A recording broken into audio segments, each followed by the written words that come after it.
Okay, so it's 3:02, and I guess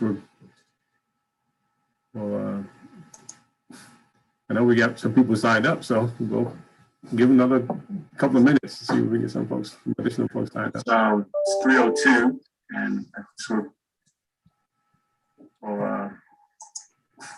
I know we got some people signed up, so we'll give another couple of minutes to see if we get some folks. Okay. Folks signed up. It's 3:02, and are we getting that feedback? I don't know. Did she play back well, she played it back. Yeah. Played it back. Okay. Well, it looks like we only have one business on here.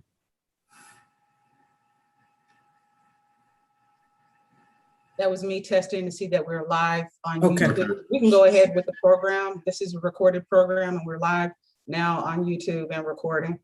Okay. All right. We're all right. So we're at 3:03. I'm just going to give another 2 minutes just in case, because I know we had several people registered, and I don't want to. So if you guys don't mind, we'll wait another 2 minutes. For now, 1 minute.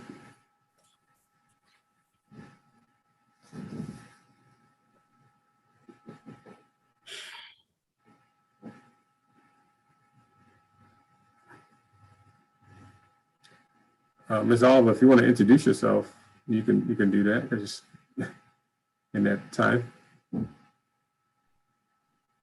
or if not, you can stay silent. It's up to you.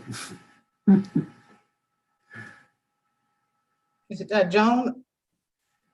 Olivia? Joan Olivia, you want to introduce yourself? Hi, can you hear me? Yes, we can hear you. Hi, I'm Joan Oliva. I work for the Community Redevelopment Agency in Lake Worth, Florida. Oh, cool. Glad to have you. Thank you. Pleasure to be here.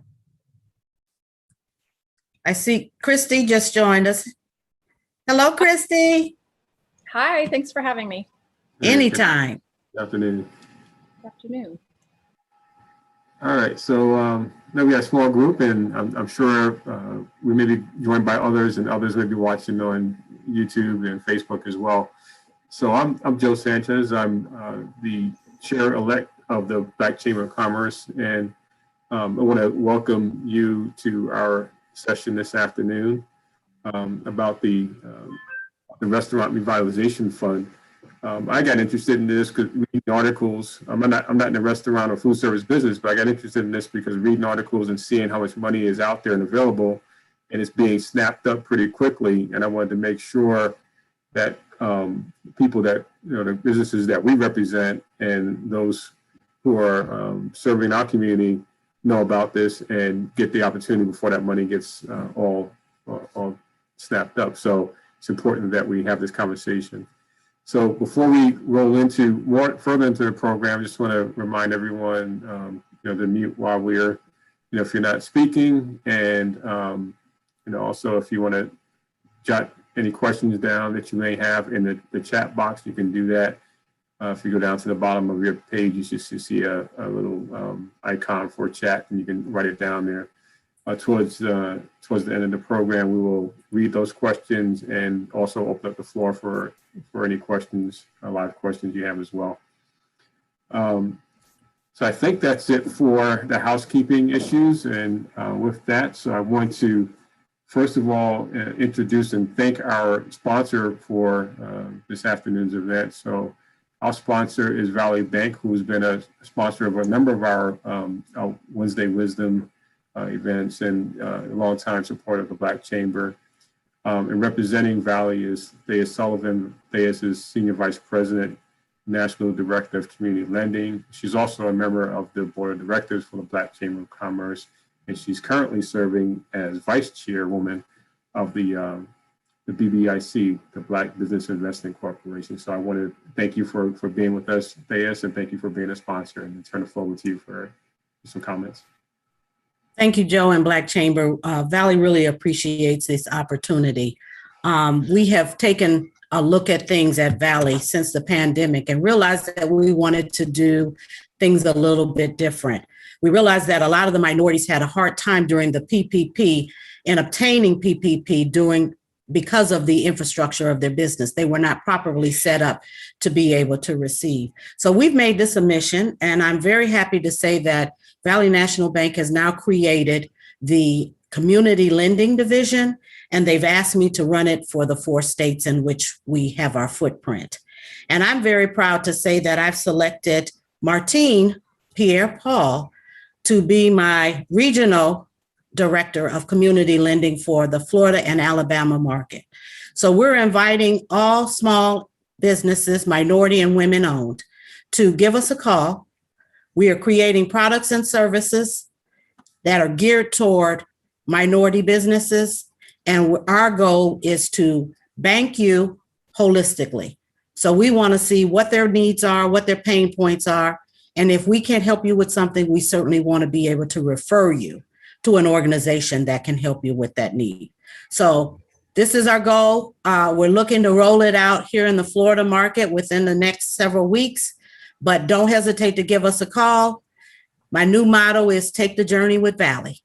Thank you so much, Joe. Thank you, Bayes. Appreciate your support and the support of Valley Bank. Always. Okay. So with that, it's my pleasure to introduce our speaker. So it's Martine Pierre-Paul. She's a first vice president and regional director of community lending for Valley Bank, as Stage just said. She's a banking executive with a career spanning over 20 years. Martine has been helping businesses and entrepreneurs achieve their financial goals in Florida since 2004.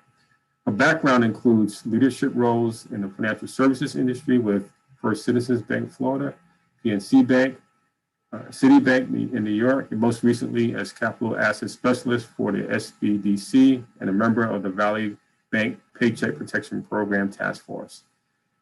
She's a graduate of Leadership Boca, class of 2017. She completed her undergraduate studies at Queens College in New York and the University of Paris, where she studied legal communications and international relations. Martine's community involvement is extensive and includes active service to numerous nonprofit organizations such as Boca Helping Hands, National Jewish Health, the Caribbean Bar Association, the American Cancer Society, the Salvation Army, and the Boca Raton Chamber of Commerce Young Entrepreneurs Academy. So with all that, she's a very busy lady, but she took some time out to be with us and help educate us and help us spread the news about the Restaurant Revitalization Fund. And with that, I'm going to turn it over to you, Martine, for your presentation. Thank you. Thank you so much, Joseph, and good afternoon, everyone. It's great to be here. And for today's presentation, we're going to talk about the Restaurant Revitalization Fund, of course, and we'll talk about what it is. It's also known as RRF, and who qualifies for the program, how to apply. We'll talk about documentation, and then we'll talk about some best practices and some tips to help potential borrowers and people who have interest in the program. Now, first, I will start by saying that throughout the pandemic, we do know that our hardest hit businesses and the businesses that have been impacted the most, they fit the category of minority-owned businesses, women-owned businesses, veteran-owned businesses, etc. And it's been very challenging. It continues to be challenging. So what we've seen happen, if we look at the last 12, 14 months, we've seen several programs appropriated through the SBA. We have seen at first, there was the CARES Act, which was the first wave of funding and stimulus funding that came, and then followed by the Economic Aid Act, if you remember that one, late last year, and most recently for the current administration, which is the American Rescue Act, which then appropriated about $28 billion in funds for the RRF program, the Restaurant Revitalization Fund. So the program launched on May 3rd, and what we're seeing already is it's running out of funds, and it's a similar pattern that we see with all of the programs that are put out there, there aren't enough funds for the demand. The program is running out of funds. We do know that $28.6 billion were appropriated, and currently there's over 260 applications. And so the portal remains open as of today, but there are some specific groups who can continue to apply. So there's never enough money. The key is there's still an opportunity for small businesses to apply today, and it's to be ready, and it's to know the specifics, the documents required and such. So I am going to take us through some basics for the next few minutes, and then we'll go ahead and talk about the best practices and the tips. Let me share my screen for a moment, and then we'll talk about some details. So we do know that with the Restaurant Revitalization Fund, it really, with the American Rescue Plan that became law on March 11th of this year and appropriated the 28.6 billion for the program.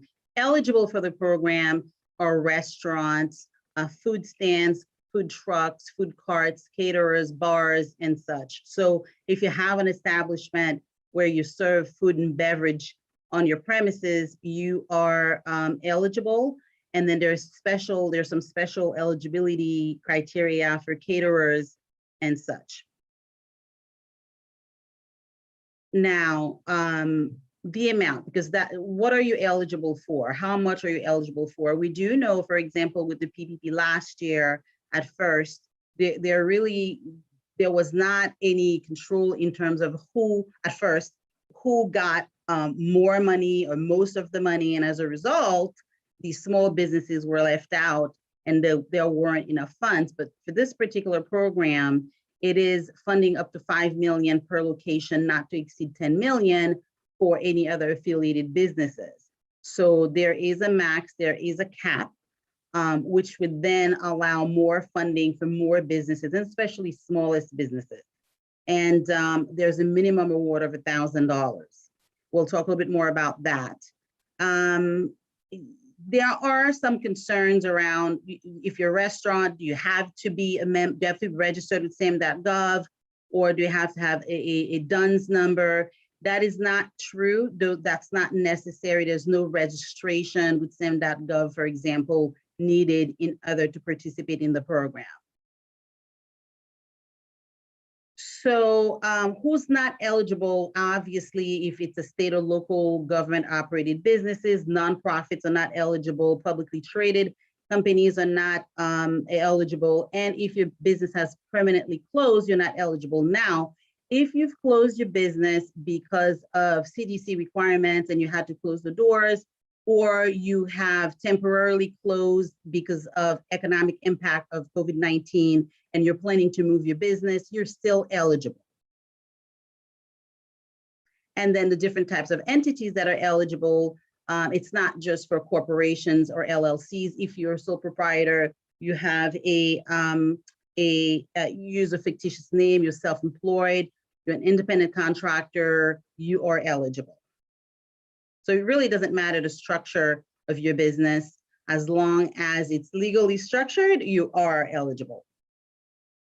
And franchises are also eligible. The SBA has a list of franchises that will make you eligible. So if you're a franchise, that does not exclude you. I know there's a lot of concern out there that I'm a franchise, do I qualify? Yes, it does need to go along with and match the SBA franchise directory. Bankruptcy. So we do know that the American Rescue Act has offered more flexibility in terms of who qualifies for the programs out there compared to the previous programs that we've had. So for example, certain cases of bankruptcy do qualify. Now, you must have an approved plan.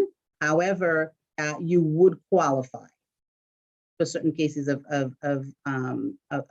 bankruptcy cases. So this is important because a lot of, and we were talking about that just earlier today. So most people went ahead and took advantage of the PPP loan program because that was what was available. I remember last year at the top of the pandemic, we small businesses, they were able to get PPP for the most part. And certainly this year with the second draw, a lot of businesses were able to get some PPP funds to support their business and continue with their payroll. However, an important point to make here is that with the RRF, the Restaurant Revitalization Fund, if you have received PPP funds, those will be deducted from your award. And it's important to say that the RRF, the Restaurant Revitalization Fund, is a grant. This is not funds that you have to pay back. So as a result, once you go through the process of calculating your award for the RRF, any PPP funds obtained will be deducted from that. And then, of course, through the application process, there's certain certification that needs to be that need to be made. It's very important with all of these government programs right now. It's important that you attest and certify to the validity of the information that you're entering on your application. It really doesn't matter if you do it on your own, if you have somebody do it for you. It's important for you to ensure the information that is entered on your behalf, the information that's being submitted on your behalf is definitely correct. So now, very important, because there tend to be confusion as far as, you know, how do I use the funds? What are the eligible use of the funds? You'll see that they're very similar to what the PPP allows for. And it's very important for our restaurant owners to know what type of business expenses, what, you know, construction expenses, business debt, what can you or cannot do. So for business expenses, typically think of your operating expenses, typically the expenses that you have that reoccur month after month after month, payroll, utility payments, if you have business supplies for restaurants in particular, since we're talking about the RRF, food and beverage expenses, supplier costs, marketing material and such. Those are business expenses that are allowed. In terms of construction expenses, we get asked that question all the time. You can certainly use the funds if you're going to go ahead and if you're going to build outdoor seating to accommodate with the social distancing requirements. Yes, you can use the funds for that purpose, but you can't certainly use it for expansion that is not related to the pandemic. You certainly cannot go and do a second location with those funds. And then, of course, for business debt, you can pay mortgage, rent, but you cannot prepay. You cannot use the funds to say, well, I'll pay down this debt or that debt. You cannot do that. And certainly, very importantly, is you can't do acquisition with the funds. You can't acquire in your real estate and things of that nature. Now, with the RRF, this is a little bit different from what we've seen from the other programs that are out there. There is a date that the funds will expire if you have not used them. So that date right now, and I say right now because with all of the programs that we've seen, there's such fluidity. They change sometimes daily and they change quite often. But right now, the date is the funds have to be used by 2023, March of 2023. So funds that you have not used, you'll have to return. And then we talked a little bit about the purpose of the funds, what you use them for, and what you should not use them for. Now, what's important with the RRF is that there are different calculations that are made depending on when you went into business. So this is very important, and there are different scenarios. Now, we're going to go over these calculations right now in the presentation. However, when you're online and you're applying for the award, for the grant, you answer those questions directly onto the application and the calculation is done for you, which is really nice. You don't have to manually calculate what you qualify for. So we'll review what those are. So For example, there's calculation 1 for an applicant for a restaurant that was in operation prior to 2019. So what you would do, this calculation is straightforward. It's very easy. You would take your 2019 gross receipts. You're going to minus that. You're going to minus your 2020 gross receipts and minus any PPP amount. Remember, I mentioned earlier that if you've obtained PPP, that will come out from your award. So for example, if your award is 100,000, but you'd receive a PPP for 20,000, then your award is then decreased by that $20,000. And then there's calculation number 2, because we do have restaurants that were only opened partially in 2019 that perhaps were opened in March or July of 2019. So the calculation for that is a little bit different. So you would have to average out your monthly gross receipts for that year for 2019. So you would take the average of your gross receipts for 2019, you'd time it by 12, and then you would also minus your PPP loan amounts and gross receipts for 2020. And then there's a calculation number 3, because of course we know that there were some restaurant owners who had planned an opening in 2020, and then the pandemic started early in 2020, February. They had already invested into starting a restaurant, monies were lost, and or not, at least revenues were not generated for the expenses. So there's a certain calculation as well for those businesses to allow you to recuperate some of your expenses. Again, even in that scenario, any PPP loan amounts would be deducted.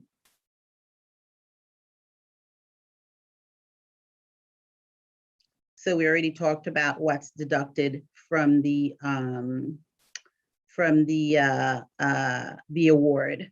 And EIDL loan advance, the economic injury disaster loan, any sorts of funding that came would be deducted from that as well.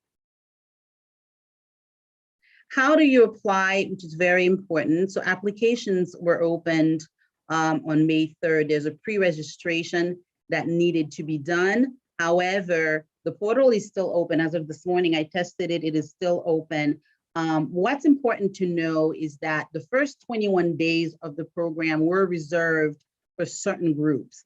And we're saying, okay, so today is only May 19th, we're still within the first 21 days, you know, and it's running out of funds. It is true. Now, there are talks that perhaps there might be more funds appropriated for the program, but we don't know that.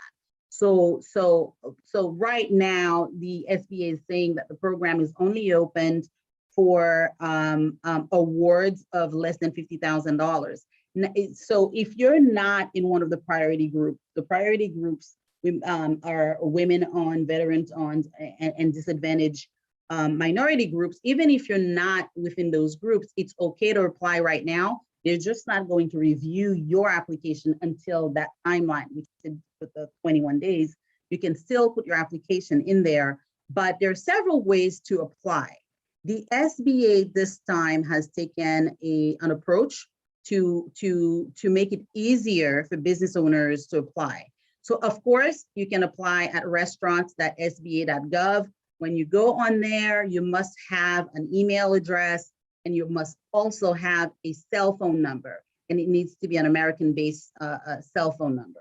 Because what happens is when you go on there, you would register with the email, you then get an email acknowledging your registration, and they will do a 2-factor verification and send you a code onto your cell phone that would allow you to enter the actual application. Without that code, you cannot enter the actual application. And once you're in the application, it's very easy, very straightforward.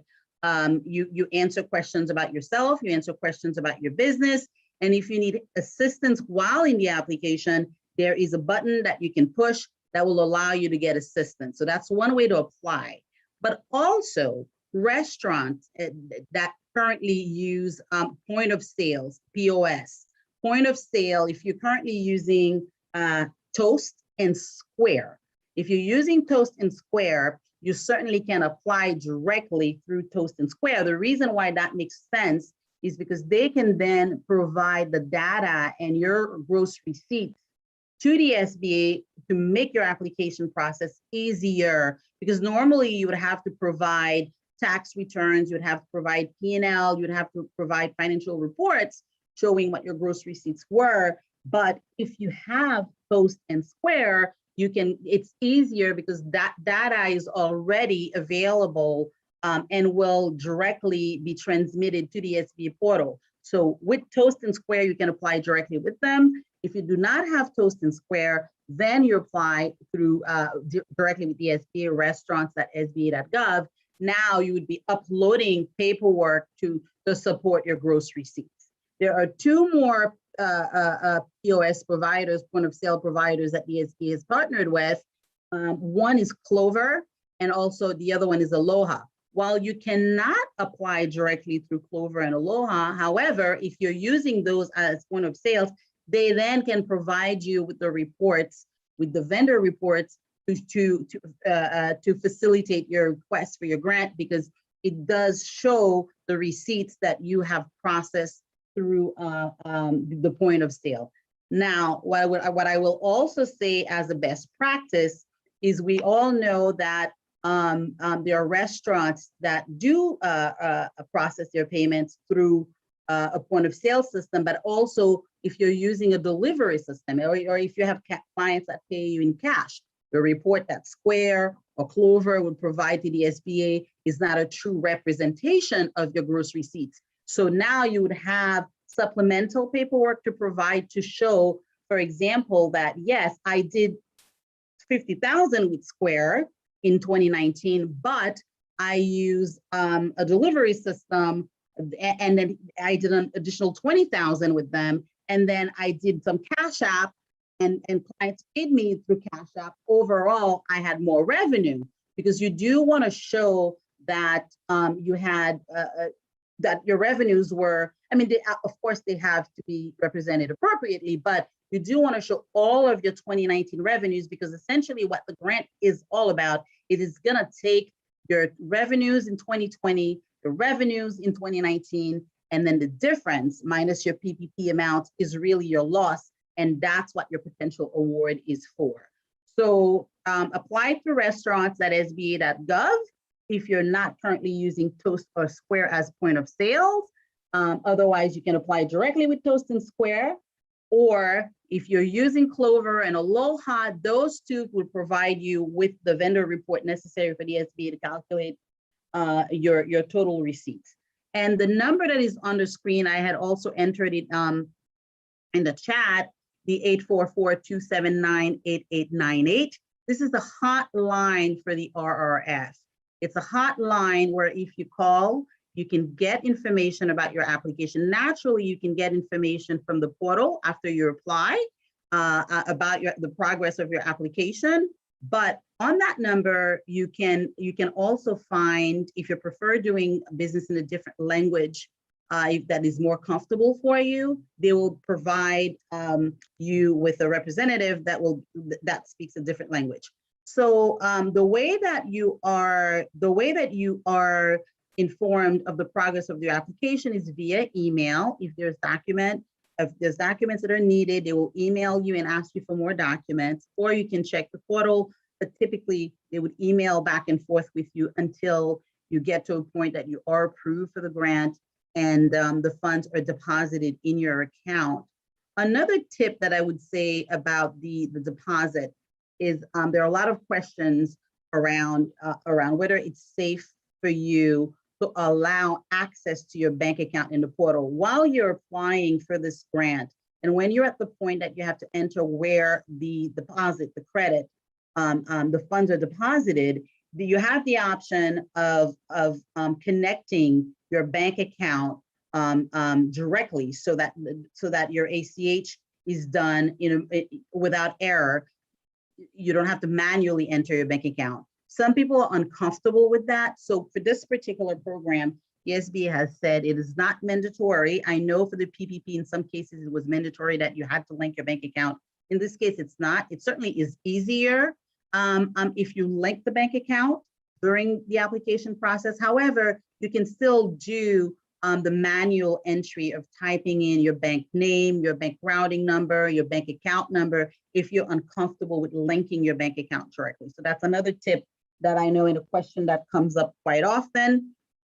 And then I have just a couple more slides and then we'll do Q&A. Now, one thing for sure is that, you know, to verify the financial information, they will always do a tax verification. There's a 4506T, which is required. And depending on the structure of your business, you may have to provide either a 1040 Schedule C if you are an independent contractor, if you are self-employed, or if you have a corporation, your 1120 taxes. For partnerships, they accept the bank statements as well, point of sales, as we mentioned earlier. And then very important for supplemental documentation that you're going to provide, it's important that you provide one that is prepared, preferably by a CPA. You can certainly submit internally prepared financial statements. However, the SBA has a better comfort level if it's reviewed by a CPA. So that's just a little note, but if it's not, you can submit your internally prepared document as well. So these are some more of the documentation, and in the application process, it takes you through step by step what those are. I'm gonna skip this. I'm gonna skip that. We spoke about who is eligible. We spoke about assistance available in multiple languages. This is the same phone number that's in the chat. Best practices, we covered some of the best practices already. The pilot period, we spoke about that, days 1 through 21. Those days were reserved for women, veterans, and socially and economically disadvantaged applicants. But even if you're not in one of those groups, you can certainly put in your application. It just won't be reviewed until the priority period. And I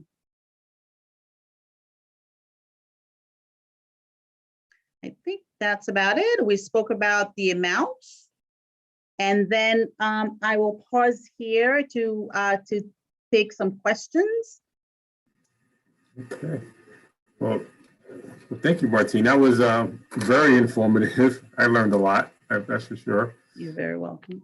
And I'm sure our attendees have learned a lot too. I see, Bruce, your hand is up, so I'm going to let you ask your question. Thank you, Marlene, for your presentation. Very thorough, I might say. So I noticed on one of your slides about expenditures, what's allowable and what's not. In the event, I have a client who has a terrible lease. He goes month to month, and he's looking for a place that'll give him a long-term lease. As you well know, in the restaurant business, that's gold to have a long-term lease that you abide under. And he's looking for another place. So in those expenditures, allowable expenditures, in his case, any incurred expenses for relocation, you know, are not allowed from what I've seen on your list, in lieu of a terrible lease that will provide him with some stability. Is that correct? Yes, and that's where it gets a little gray. That's where it gets a little gray. They will not allow expenses for the purpose of expanding your business. However, what I would recommend, and some people do that, is to provide a letter of explanation about how vital and critical that move is for the business to survive. In this case, I would highlight that the lease is so bad that it's getting in the way of the business experiencing success, and sending that in as a supplemental document. Right. So it's a hindrance, and explain that hindrance. Absolutely. Absolutely. The expansion of his business, he's looking for that same identical square feet, but there's costs associated to moving, and signage and all this other stuff. So okay, that's very good advice. And then I missed the first part of this. Is this a loan or a grant program? It is a grant. It is a grant. It is a grant. The only thing is PPPs that were obtained, if there was any PPP funds, that will be deducted from the award. Right, I got that part. So is this grant taxable as income? So that's a tough question. They haven't said that yet. So naturally, the SBA hasn't said that yet, but naturally, you know, always visit with the tax advisor. I will tell you that with the programs that exist today, those are not taxable. And that was not declared in the beginning. It was earlier this year that they said that it's not taxable. It's not revenues that is taxable. So at this point, I would say we don't know yet, but if it's anything that we've seen with the current programs, probably won't be. All right, fair enough. Thank you. You're welcome. Great question. I'll follow up on one of those questions, Martine. When you say that they will deduct the amount of the PPP, you're saying, is it accurate to say they will deduct the amount of the PPP that is forgiven, or all PPP? Because not all PPP may be forgiven, right? So far, there is not clarification on that. I would say PPP that is forgiven, because if you're carrying a loan, then it's really not a grant. Correct, right. Okay. Christy, you had a question? Thank you. Thank you for that presentation. That is so fantastic and so thorough. I know how many people are still struggling right now. I guess my question is, like, I look at these things and my eyes kind of glaze over because it's a little bit overwhelming. Like, what's the first step for somebody that is thinking about, moving forward with this? Is this something that you are taking clients on for this, or is there any kind of tutorials that you suggest that where do they start, I guess, with all this information?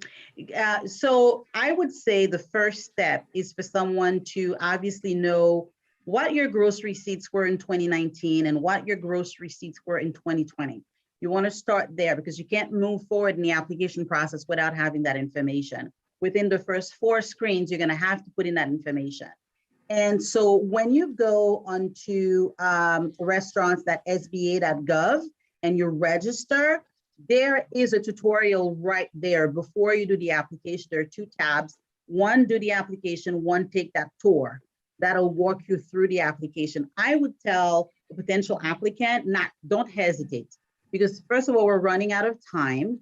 Right now, the SBA is only accepting awards of $50,000 or less, because the funds, quite frankly, just were depleted within the first 2 weeks of the application. Just know those 2 numbers.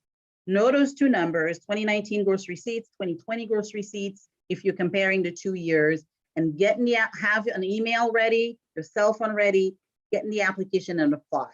While you're there in the application portal, you then are going to need to upload the supporting documents. You're going to have to upload, if you're going to use tax returns or if you're going to use P&L, have those PDF files ready to be uploaded, and then you do that. So really the key right now is to get in and apply, because at any given time, the portal, as we experience with all of the other programs that are out there, is, they're just not available anymore. But the most important thing is to know your numbers to be able to get through the pre-qualification pages. Thank you so much. So obviously, folks who are feeling nervous about that or don't feel like they have a good handle on their numbers, hopefully they have an accountant, right, that can help them know their Yes. And yes.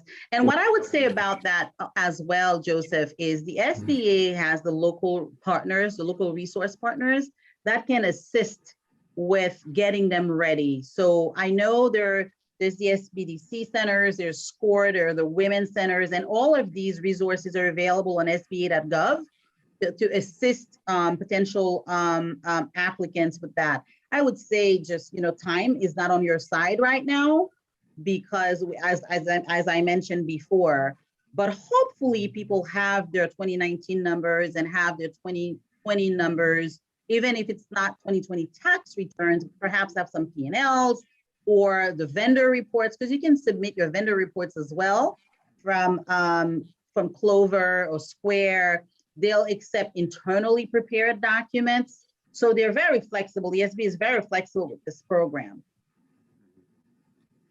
I have one other question. So I mean, somebody who may be watching this on Facebook or YouTube at a later time may actually run a nonprofit that has a food service component to it.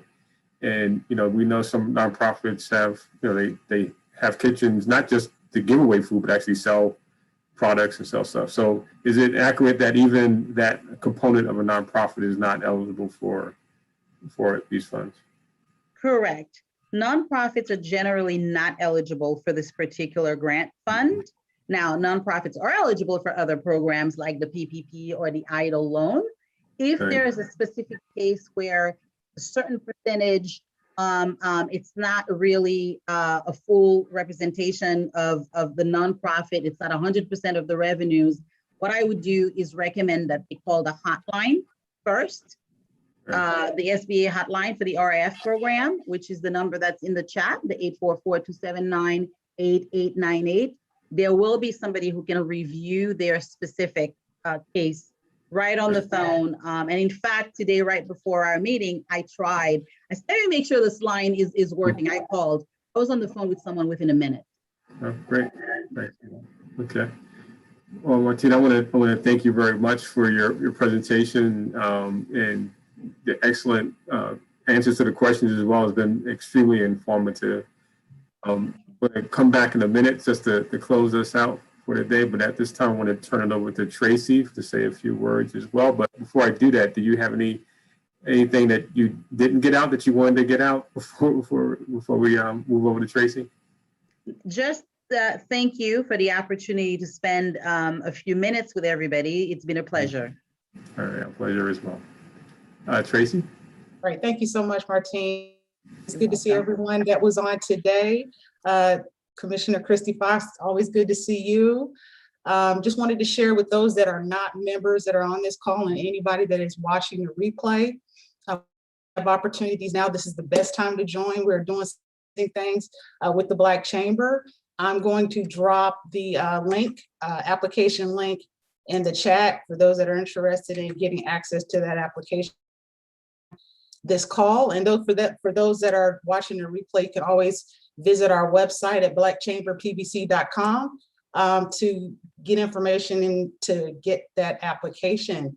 And you can always contact us as far as reaching out and calling us if you have any questions in regards to benefits.